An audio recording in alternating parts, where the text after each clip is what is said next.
Some of the survivors of the tragedy are still struggling to find understanding.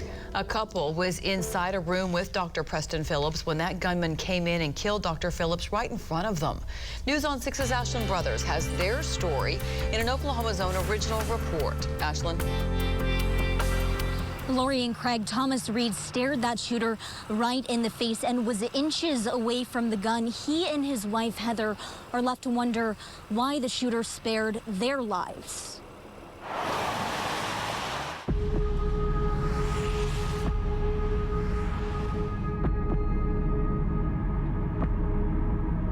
I deal with pain every day, every single day, and have for quite some time.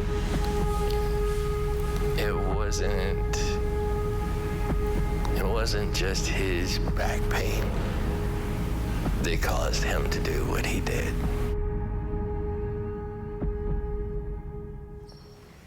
Thomas and Heather Reed remember every detail from that day. And I was actually hit in the face with a couple of shell casings. It was their first time meeting Dr. Phillips.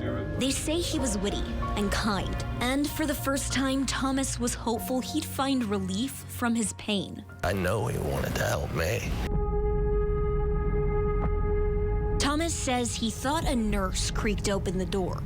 He was wrong. And looking back, Thomas says every move the shooter made was calculated. That shooter was calm and came in slowly. His hand is what you saw first, and he fired off the rounds. Dr. Phillips' lifeless body fell to their feet, and that's when they saw the shooter for the first time as he stepped inside. It's kind of like a math equation. You go through it in your head. You go, could I have? And in that given instant, no matter how I play it out, I couldn't have done anything but died with him. The same gun that was used to take Phillips' life seconds before now pointed at Thomas. What'd you see in his eyes? Pain. He was waiting for me to lunge for him, and I was next. Just asked him not to. And he didn't. He's like, get out. So that's what we did. Grabbed her and we left. The shooter stepped to the side to let the Reeds pass, and they were met with a hallway full of people staring blankly back at them. We're telling them, you cannot stay, you have to leave. And they kept pausing. Yeah, they were staring at us. Thomas grabbed everyone he could on the way out, and they all pushed out the door. Then it hit him. All their personal information was inside that patient room. Things like his address. I had to call home and tell my daughters, look, get your stuff, get out of the house, go to the neighbors. And then I had to go home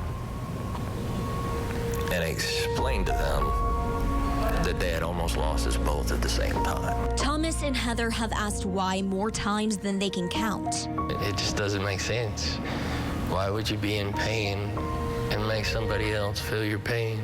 It wasn't fair when you felt it. Why would it be fair to make someone else feel it?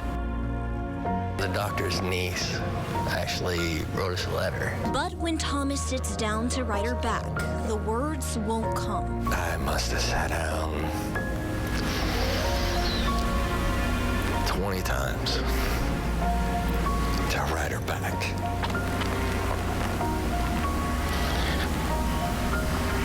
But what do you say?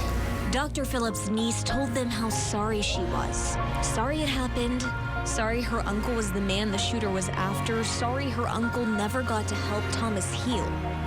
I could sit there and I could tell her all of the things that I thought or went through or been through since it happened, or what I felt during it, or, any of it. But that don't matter. She wanted me to know what kind of man he was,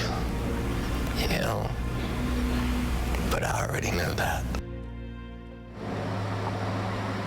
Police say that they found a letter on the shooter that said he intended to kill Dr. Phillips and anyone who got in his way. That's why the Reeds believe that he spared their lives. Live in Tulsa, Ashland Brothers, Oklahoma's own News on 6.